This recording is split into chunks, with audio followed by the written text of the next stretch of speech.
Yes, this is Professor R. Surendran from Government College of Technology.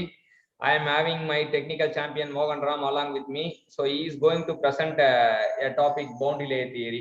So அது சம்பந்தமா பார்க்க போறோம். He is from CIT. Okay, sir. Introduce yourself, Mohan Ram.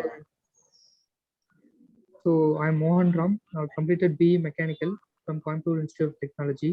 Okay. So today our topic is boundary layer theory. Our mentor is Professor R. Surendran sir from GCT Coimbatore. First question, sir. Okay. First question வந்து ஒரு சூப்பரான matching question. என்னென்ன match பண்ணணும் அப்படின்னு பாத்தீங்கன்னா boundary layer thickness, displacement thickness, momentum thickness, energy thickness கொடுத்துருக்காங்க. அதுக்கான formula கொடுத்துருக்காங்க. ஸோ இது வந்து டைரக்டா வந்து கோபாலகிருஷ்ணனுக்கு சமர்ப்பிச்சிருவோம். மேட்ச் பண்ணுங்க Gopal. Yes sir. First boundary layer thickness sir. அது வந்து 1 சார். A1 தான் சார். அதான் சார். A1னா அப்ப B 2 y = del sir. Yes sir. y = del infinity வரும் சார். அடுத்து வந்து ஆர்டரை பாத்தீங்கன்னா டிஸ்பிளேஸ்மென்ட், மொமெண்டம், எனர்ஜி ஆர்டரா வரும் சார். பவர்ஸ்ல DME அம்மா. இப்போ டிஸ்பிளேஸ்மென்ட், மொமெண்டம் 2 3 4 சார். அப்படியே ஆர்டரா இருக்கு சார். 1 2 3 4 சார். ஆர்டரா வரிசையா ஃபார்முலா மனப்பாடம் பண்ண தேவையில்ல அப்படின்னு சொல்லிட்டு வரிசையா கொடுத்துட்டாங்கன்னு நினைக்கிறேன். அப்ப டிஸ்பிளேஸ்மென்ட்க்கு வந்து வரும் சார். ஆமா, டிஸ்பிளேஸ்மென்ட்க்கு 1 தான் வரும், எனர்ஜிக்கு ஸ்கொயர் வரும், சோ மொமெண்டத்துக்கு வந்து 2 வரும், பிராக்கெட்டுக்குள்ள 1, பிராக்கெட்டுக்கு வெளியே 1. சோ மொமெண்டத்துக்கு 2 வரும் அப்படின்னு தெரியணும், டிஸ்பிளேஸ்மென்ட்க்கு 1 தான் வரும் அப்படின்னு தெரியணும், எனர்ஜிக்கு 3 வரும், பிராக்கெட்டுக்குள்ள 2, அப்புறம் வெளியில 1. சோ ஆன்சர் பார்க்கலாம் மோகன் ராம். ஆப்ஷன் ஏ தான். ஆனா இங்க கொஞ்சம் எக்ஸ்பிளனேஷன் இருக்கு. இப்போ வந்து பவுண்டரி லேயர்னா it is depend as distance from the boundary in which velocity reaches 99%. 99% free stream velocity reach ஆச்சுனா அந்த திக்னஸ் வந்து பவுண்டரி லேயர் அப்படின்றாங்க. Yes sir. ரெண்டாவது டிஸ்பிளேஸ்மென்ட் திக்னஸ் அப்படின்றது வந்து என்னன்னா it is dependent on distance perpendicular to the boundary. It is distance ஆமா.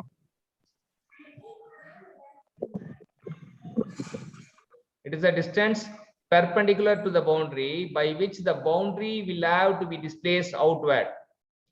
Boundary வந்து outward displace ஆகணுமா, so that actual discharge would be same as that of ideal fluid passed through the displaced boundary அப்படின்றான்.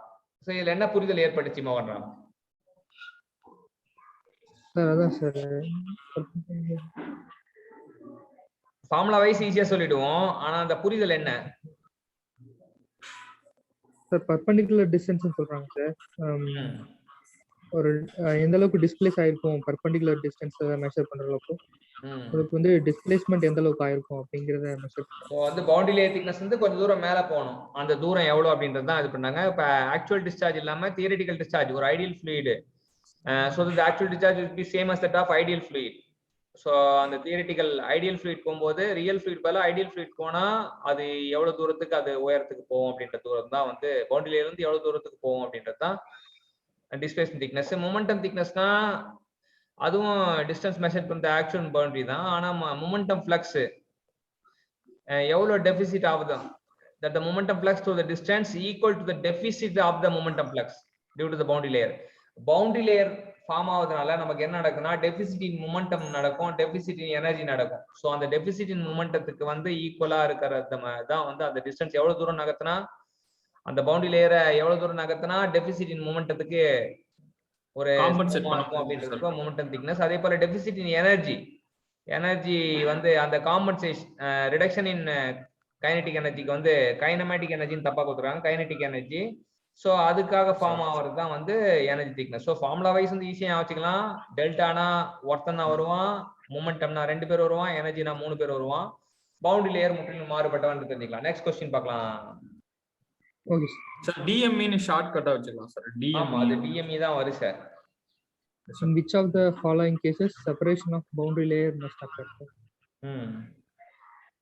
Boundary layer separation எப்படி நடக்கும்? இந்த கேள்வி வந்து யாருக்கு கொடுப்போம் அப்படின்னா சீனிவாச பெருமாளுக்கு கொடுப்போம். Okay sir. boundary layer must occur, separation of boundary layer dp by dx is equal to 0 sir.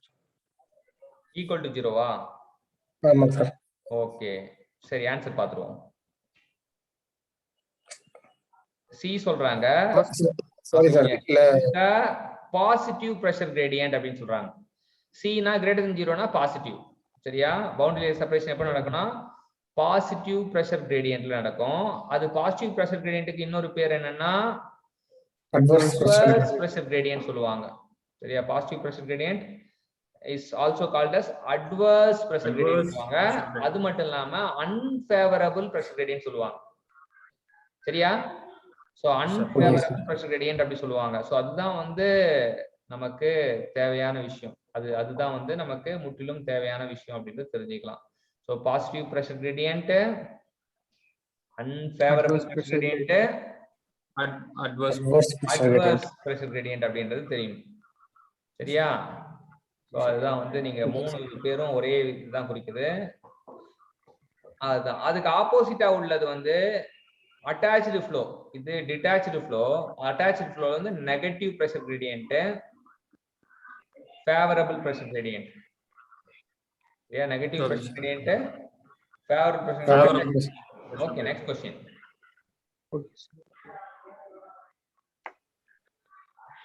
The turbulent boundary layer thickness varies as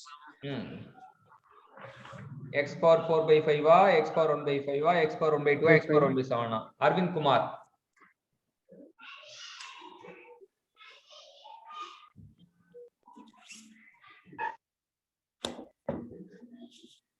Sir, answer B. Option B. Option Bombay or Delhi? Bombay. Bombay, x power 1/5. So we can go for the answer. x power 4/5. x power 4/5. இது 1/5 போறதுக்கு ஒரு பாதி பேராச்சும் 1/5 போட்டு தப்பா எழுதுவாங்க. ஆனா வந்து நம்ம என்னன்னா அந்த 1/5 வந்து ரெனால்ட்ஸ் தான் 1/5 வரும் அப்படின்றது தெரிஞ்சுக்கலாம். x மேல இருக்கனால 1 minus 1/5 வரும் சார். ஆமா 1 minus 1/5 போட்டீங்கன்னா 4/5 வரும். இப்ப என்ன கேட்பாங்கன்னா delta proportional to x power 4/5 ஞாபகம் வச்சுங்க. Delta is inversely proportional to Reynolds power 1/5. Reynolds na 1/5, delta na 4/5. Reynolds na inverse, x na plus. சரியா?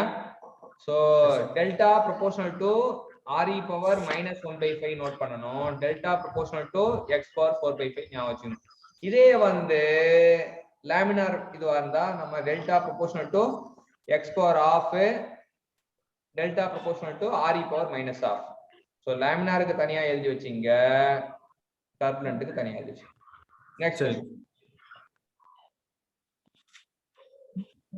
given that delta is equal to boundary layer thickness, delta star is equal to displacement thickness, delta E is equal to energy thickness, and theta momentum thickness. The shape factor h of a boundary layer is given by option A, h is equal to delta E by delta.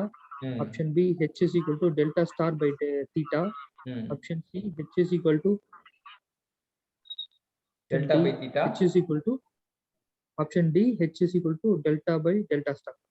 Super. இது வந்து கோபாலகிருஷ்ணனுக்கு தான் வந்து இந்த கேள்வி. Okay sir. Sir shape factor will be is equal to displacement thickness by momentum thickness sir. அப்ப DME ல வந்து DMM மட்டும் வரும் அப்படி நினைக்கிறேன். சோ ஆன்சர் பாருங்க. ஆமா sir. del star by theta. அவ்வளவுதான் கரெக்ட். சோ வந்து நம்ம ஆல்ரெடி DME ஞாபகம் வச்சுக்கிட்டோம். சோ DME ல வந்து இல்ல DEM மட்டும் E விட்டுட்டு E வராது அப்படின்னு சொல்லிட்டீங்க. சோ D by M அப்படின்னு ஞாபகம் வச்சுக்கலாம். Super. Okay sir, thank you. Next question Mohan. Next question sir, the correct sequence in ascending order of the magnitude of given parameters is option A, boundary layer thickness, momentum thickness, displacement thickness. Option B, displacement thickness, boundary layer thickness, momentum thickness.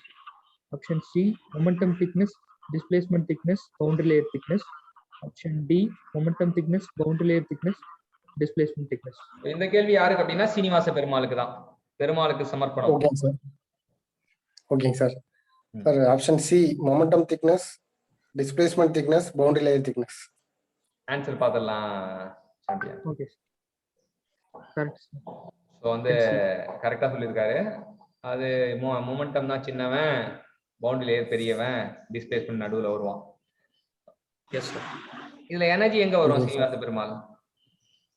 Energy வந்து energy thickness, அதாவது energy less than momentum thickness, less than displacement thickness, less than boundary line thickness.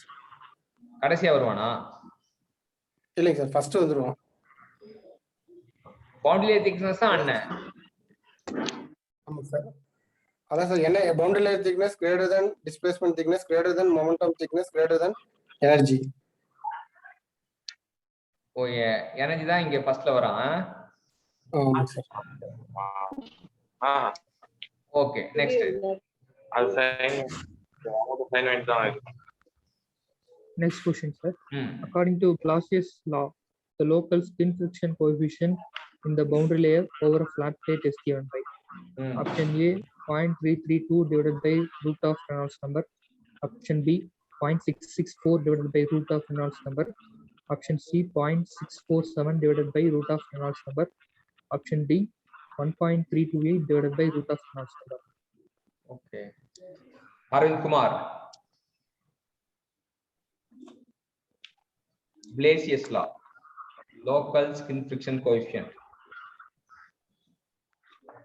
Option A. Option A 0.332. சரி, பாருங்க answer பாருங்க. Option B.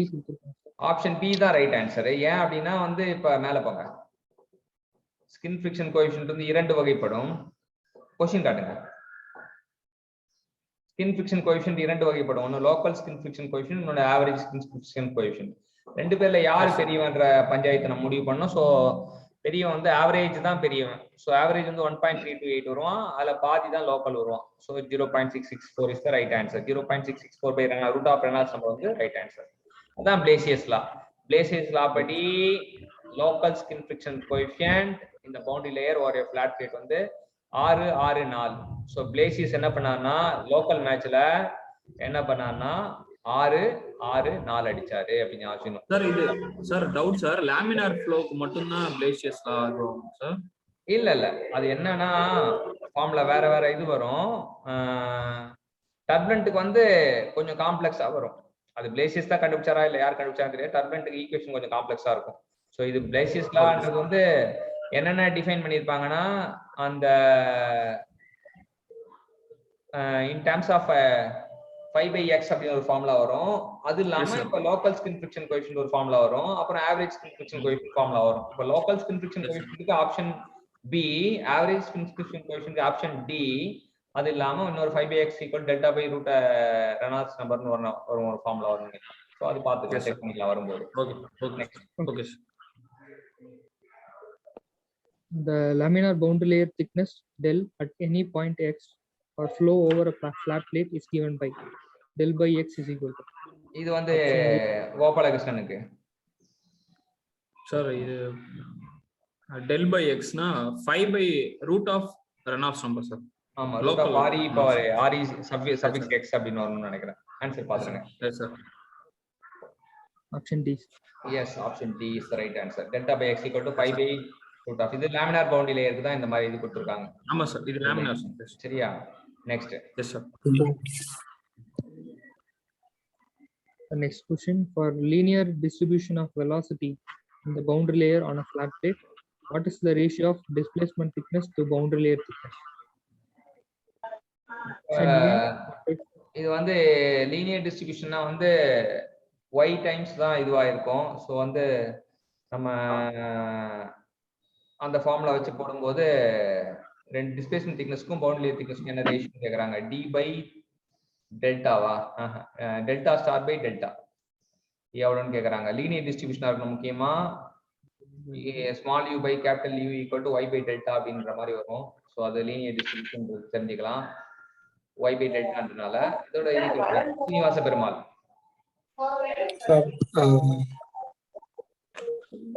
Displacement thickness அந்த ஃபார்முலால integral 0 to infinity 1 minus small u by capital U into ரெண்டுமே போட்டு கண்டுபிடிக்கணும். கண்டுபிடிச்சா வந்து ரெண்டுத்துக்கு ஷார்ட்கட் வரும். ஆன்சர் பார்த்தலாம். Yes sir. ஸோ ஃபர்ஸ்ட்டுக்கு வந்து அது டெல்டா பை 2ன்னு வருது. டெல்டா ஸ்டார் கண்டுபிடிக்கும் போது அது வந்து டெல்டா பை 2 பை டெல்டா போட்டோம்னா 1/2 வரும். 1/2 வரும். Yeah, linear distributionக்கு 1/2 வரும். அதாவது யாரு அதிகமா இருப்பானா டெல்டா ஸ்டாரை விட டெல்டா வந்து 2 மடங்கு அதிகமா இருப்பான். அவங்க ரெண்டு பேரோட ரேஷியோ வந்து 1:2 அப்படின்றது தெரியும். டிஸ்பிளேஸ்மென்ட் திக்னஸ் தான் கம்மின்றது தெரியும். சரியா? Okay, next. In the boundary layer, the flow is option A viscous rotational, option B inviscid and irrotational, C inviscid and rotational, D viscous and irrotational. So இது வந்து அரவிந்த் குமாருக்கான क्वेश्चन.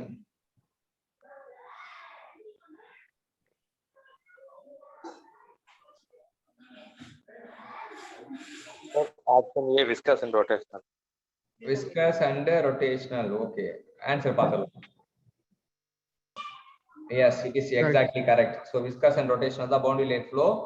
Potential layerக்கு வந்து inviscid and irrotational வரும். அது ஞாபகம் வச்சுங்க. இது boundary layerக்கு இது ஞாபகம் வச்சுக்கணும், potential layerக்கு அது ஞாபகம் வச்சுங்க. So next question. Yes sir. The next question. The thickness of the boundary layer for a fluid flowing over a flat plate at point 20 cm from the leading edge is found to be 4 mm. The Reynolds number at the point adopting 5 as the relevant constant is. என்ன சொல்றாங்கன்னா Reynolds number leading edge வந்து 4 கொடுத்துட்டாங்க. Thickness of the boundary layer வந்து கொடுத்துட்டாங்க. அது 20 கொடுத்துட்டாங்க. இது 4 கொடுத்துட்டாங்க. ஆனா அது 20 சென்டிமீட்டர், இது 4 mm. ஸோ ஏதோ ஒன்று வந்து எம்எம்மா மாற்றினா வந்து mm கேன்சல் ஆகிடும். அப்போ 200 mmனா அப்போ 50 வரும். 50யோட இது பண்ணோம்னா ஸ்கொயர் பண்ணோம் அப்படின்னு பார்த்தீங்கன்னா என்ன வரும்? 50 square delta by x equal to 5/r. Adapting by is relevant concept சொல்றான். ஆன்சர் பார்த்துருவோம். Sir, answer option C sir, 5x by root of REX. அந்த ரெனால்ட்ஸ் இது பண்ணும்போது அது வந்து என்ன வருது? 25 னா 250 வருது. ஏமா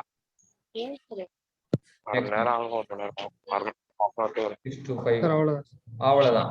thank you champion. So thank you participants. Nice interaction. எல்லாருமே ரெடி பண்ணுங்க. எல்லாருமே வந்து நிறைய பிரசன்டேஷன் பண்ணாதான் வந்து சீக்கிரமா இதுவாக முடியும். முடியும். இது ஸ்டாப் ஷேர் கொடுத்துருங்க. ஸோ எல்லாருமே வந்து try to be actively participate. ஏன்னா வந்து இது ஒருத்தர் பண்ற விஷயம் கிடையாது. அதனால வந்து நீங்க பண்ணணும் அப்படின்னு பாத்தீங்கன்னா வந்து ஃபுல்லா எல்லாரும் ஆக்டிவ்லி இன்வால்வ் ஆனீங்கன்னா மட்டும்தான் வந்து பக்காவா இருக்கும். சரியா? போத் வந்து நீங்க உண்மையாலுமே நீங்க எல்லாருமே வந்து ஒரு டுவர்ட்ஸ் சம் டார்கெட் அச்சீவ் பண்ணணும் அப்படின்னு நினைச்சீங்கன்னா கண்டிப்பா வந்து எல்லாரும் பார்ட்டிசிபேட் பண்ணதான் முடியும். எல்லாருமே என்ன நினைக்கிறீங்கன்னா புக் மட்டும் வச்சு படிச்சா வந்து ஏதாச்சும் ஒரு வேலைக்கு போயிடலாம் அப்படின்னு நினைக்கிறீங்க. அது பாசிபிலிட்டி கிடையாது. இந்த காலகட்டத்துல அதுக்கான பாசிபிலிட்டி கிடையாது. பிளஸ் வந்து நான் ஏன் வந்து எல்லாமே முடிஞ்ச பிறகு கிளாஸ் இன்ட்ராக்ஷனா முடிஞ்ச பிறகு இன்டராக்டிவ் ஐபிஎல் முடிஞ்ச பிறகு ஐபிசிஎல் முடிஞ்ச பிறகு ஏன் யூடியூப்ல போறேன்னா நீங்க உங்களோட ரிவிஷனுக்காக தான். நீங்க அது மட்டும் இல்லாம ஷார்ட் நோட்ஸ் எடுக்கணும். ஷார்ட் நோட்ஸ் வந்து கோபாலகிருஷ்ணன் மட்டும் ஷார்ட் நோட்ஸ் வந்து எடுத்து அனுப்பிச்சிட்டு இருக்காரு. எல்லாருமே ஷார்ட் நோட்ஸ் எடுக்கிற ஹேபிட் இருக்கணும். ஃபர்ஸ்ட் நீங்க எக்ஸாம் சக்சஸ் ஆகணும்னா notes making is important. Notes எடுக்காம நம்ம எங்கேயுமே வந்து நம்ம வின்னே ஆக முடியாது. நீ வேணா ட்ரை வேணா பண்ணி பாரு. அப்டேட் ஆகணும். அது எப்படின்னு ஐபிஎல் விளையாடி பார்க்கணும், ஐபிசிஎல் விளையாடணும், லேர்னிங் த்ரோ குவிஸ் பண்ணணும், நிறைய விஷயங்கள் இருக்கு. இதெல்லாம் இல்லாம நான் சும்மா படிச்சே வந்து போஸ்டிங் வாங்கிடுவேன் அப்படின்னா அது அவ்வளவு ஒன்றும் உகந்தது கிடையாது. நீங்க உங்களை நீங்களே வந்து ஏமாத்திக்கிற மாதிரி ஒரு செயல் அது. ஸோ ஆனா அப்படி பண்ணாதீங்க. எல்லாருமே வந்து பார்ட்டிசிபேட் பண்ணுங்க. டெய்லியும் அட்லீஸ்ட் ஒருத்தர்கிட்ட இருந்து ஒரு பிபிடியாச்சும் வந்துடணும். அது எனக்கு நேரம் பத்தலன்னு நான் சொல்லணும். நீங்க என்னப்பா எத்தனை பிபிடி தரீங்கப்பா, எப்படிப்பா பண்றது அப்படின்னு நான் கெஞ்சணும் உங்ககிட்ட. ஐயா கொஞ்சம் கம்மியா பண்ணுங்க அப்படின்னு சொல்லிட்டு கெஞ்சணும். ஆனா நீங்க விடாம துரத்திக்கிட்டே வரணும். ஏன்னா இட் இஸ் யுவர் லைஃப். நீங்க சீக்கிரம் செட்டில் ஆகணும் அப்படின்னு ஆசை இருக்கும். ஸோ சீக்கிரம் செட்டில் ஆகணும்னா ஒரே ஒரு ஃபார்முலா தான். we have to hard work. நீங்க ஸ்மார்ட் ஒர்க்லாம் கிடையாது. நான் ஸ்மார்ட்டா ஒர்க் பண்றேன் எனக்கு வேலை கொடுங்க அப்படின்னா சரி போயிட்டு ஒரு 5 வருஷம் கழிச்சு வா, போயிட்டு ஒரு 10 வருஷம் கழிச்சு வா, போயிட்டு ஒரு 20 வருஷம் கழிச்சு வான்ட்டுருவாங்க. அவ்வளவுதான். ஸோ ஸ்மார்ட் ஒர்க்குலாம் இங்க வேலை கிடையாது. we have to work hard. எல்லாருமே ஹார்ட் ஒர்க் பண்ணணும் அப்படின்றது தெரிஞ்சுங்க. இண்டிவிஜுவல் கிடையாது. ஆனா ஒருத்தரா கோபாலகிருஷ்ணனுக்கு தான் வேலை வேணும்ன்றாலுமே சரி, மோகன்ராமுக்கு தான் வேலை வேணும், அரவிந்த் குமாருக்கு தான் வேலை வேணும், சீனிவாச பெருமாளுக்கு தான் வேலை வேணும்னு இருந்தாலுமே நம்ம என்ன பண்ணணும் அப்படின்னு பாத்தீங்கன்னா, you should work together, join together. நீங்க தான் பிரசன்ட் பண்றீங்க, நான் அந்த பாண்ட் தான் உங்களை வந்து கிரியேட் பண்ணும். இதுல வந்து நீங்க ஒதுங்கி இருந்தீங்கன்னா உங்களுக்கு தான் டிஸ்அட்வான்டேஜ். யாரு ரொம்ப தீவிரமா இருக்காங்களோ, இங்க தீவிரவாதிக்கு மட்டும்தான் வேலை, மிதவாதிக்கு வேலை கிடையாது. மேபி சுதந்திர போராட்டம்னா மிதவாதி தீவிரவாதி 2 பேரும் பங்களிச்சாங்க. ஆனா நீங்க ஒரு காம்படிட்டிவ் எக்ஸாம் வின் பண்ணணும்னா நீங்க பர்டிகுலர் டெக்னிக்கல் தீவிரவாதியா தான் இருக்கணும். டெக்னிக்கலா you should have the blood, உள்ள வந்து பம்ப் பண்ணி ஓடிட்டே இருக்கணும், எல்லா கான்செப்டும் இருக்கணும், டாப் டு பாட்டம் எதுவுமே மறக்காத அளவுக்கு இருக்கணும். ஸோ அந்த அளவுக்கு நீங்க ஒர்க் அவுட் பண்ணா மட்டும்தான் இட் இஸ் அக்செப்டபிள். ஸோ எல்லாருமே நல்லா ஹார்ட் ஒர்க் பண்ணுங்க, சூப்பர்பா இருக்கும். இட்ஸ் a great ஜேர்னியா இருக்கும். It is a great journey to remember. வாழ்க்கை ஃபுல்லா மறக்க முடியாத ஜேர்னியா இருக்கும். எங்க அப்பா எனக்கு 7 வருஷம் டைம் கொடுத்தாரு ப்ரிப்பேர் பண்றதுக்கு. ஆனா வந்து நான் இன்னைக்கு அவருக்கு டெய்லி நன்றி சொல்றேன். எதையுமே எதிர்பார்க்காம 7 வருஷம் சரி படிக்கட்டும், பையன் படிக்கட்டும், கேட்கறான் படிக்கட்டும் அப்படின்னு விட்டாரு. ஆனா இந்த காலகட்டத்துல வந்து 1 வருஷம் படிச்சா சார் 1 வருஷம் ஆயிடுச்சு சார், சார் 2 வருஷம் ஆயிடுச்சு சார் அப்படின்றாங்க. ஆக்சுவலா வந்து if you journey is without mentor மட்டும் இருந்தா 7 வருஷம் இல்ல 14 வருஷம் ஆனாலும் வேலை வாங்க முடியாது. ஆனால் மென்டார் இருந்தாங்கன்னா வித்தின் 6 மந்த் நீங்க வாங்கிட்டு போயிட்டே இருக்கலாம். ஆனா யூ ஷுட் ஒர்க் டுகெதர். கூடி வாழ்ந்தால் கோடி நன்மைன்றதை நீங்க மறந்துடக்கூடாது. நம்ம முன்னோர்கள்லாம் லெஜெண்ட் என்னன்னா, வாழ்க்கை எப்படிதான் வாழணும் அப்படின்னு சொல்லிட்டு போயிட்டாங்க. அறம் சார்ந்த வாழ்க்கைய பொருள் தேடி இன்பமா வாழு அப்படின்னு சொன்னதுதான் நம்ம முன்னோர்கள் சொல்லிட்டு போன வழி. அறம் சார்ந்த வாழ்க்கைனா இப்படிதான், எல்லாம் ஒன்னா வந்து பேசிக்கிட்டே இருக்கணும். சரியா? 5 பேர் பண்ணி இன்னைக்கு வந்து 5 பேர் இருக்கீங்க, 5 பேர் மட்டும் பார்த்த கூடாது, 100 பேர் பேசணும். 100 பேர் அந்த ஸ்கிரீன்ல பார்த்தா 100 பேருக்கு இடமே இருக்கக்கூடாது. 100 பேர் பேசினாங்கன்னா டெய்லி 100 விஷயம் பேசுனீங்கன்னா அவ்வளவுதான், வேற லெவல் டிரான்ஸ்ஃபார்ம் ஆயிடும். சரியா? டெய்லியும் ஆனா 100 பேர் பேசுறதுக்கு இருக்கணுமே. ஒரு நாளைக்கு ஒவ்வொரு எல்லாமே ஒன்னொன்னா போட்டீங்கன்னா கூட 100 நாள் போட்டீங்கன்னா 100 × 100 போட்டீங்கன்னா என்ன வரும்? 10,000 வரும். ஆமா 10,000 வரும். அப்ப 10,000 கான்செப்ட்லாம் படிச்சுட்டோம்னா பவுண்டரி லேயர் மாதிரி 10,000 கான்செப்ட் படிச்சுட்டா நம்மளோட அறிவாளி யாரு? யாருமே இருக்க மாட்டாங்க. உலகம் ஃபுல்லா தேடினாலும் யாருமே இல்லை. யாராச்சும் இருக்கீங்களாப்பா? இந்த கோபாலகிருஷ்ணனோட அறிவாளி யாராச்சும் இருக்கீங்களா? மோகன்ராமோட அறிவாளி இருக்கீங்களா? அரவிந்த் குமாரோட அறிவாளி யாராச்சும் இருக்கீங்களா? சீனிவாச பெருமாளோட அறிவாளி யாராச்சும் இருக்கீங்களா அப்படின்னு சொல்லிட்டு உலகம் போல தேடலாம், கிடைக்க மாட்டாங்க. ஆனா we should complete 10,000 presentation. என்னைக்கு முடிப்பீங்க? ஒவ்வொரு நாளைக்கு ஒவ்வொரு பிரசன்டேஷனா 10,000 நாள் எடுத்துக்கலாம், இல்ல ஒவ்வொரு நாளைக்கு 100 பிரசன்டேஷனா 100 நாள் எடுத்துக்கலாம். எது ஈஸி? 100 நாள் 100 பிரசன்டேஷன் 100 நாள் தான். ஒவ்வொரு 100 பிரசன்டேஷன் 100 நாள் அப்படியே ஒவ்வொரு பிரசன்டேஷன் அப்படியே பேசிக்கிட்டே இருக்க வேண்டியது. அந்த மாதிரி பேசிட்டு அப்புறம் ரிவைஸ் பண்ணா அவ்வளவுதான், நேரா போனா நம்ம போஸ்டிங் கொடுத்துருவாங்க. ஆனா அந்த டாபிக்கை கண்டுபிடிக்கணும், பவுண்டரி லேயர் மாதிரி 100 டாபிக் கண்டுபிடிக்கணும். அதான் அங்க சீக்ரெட் ஆஃப் சக்சஸ் இருக்கு. சரியா? All the best champions. We will meet again. Thank you, sir. With another presentation. Thank you for the technical champion Mohan Ram, and thank you for all the participants. Thank you.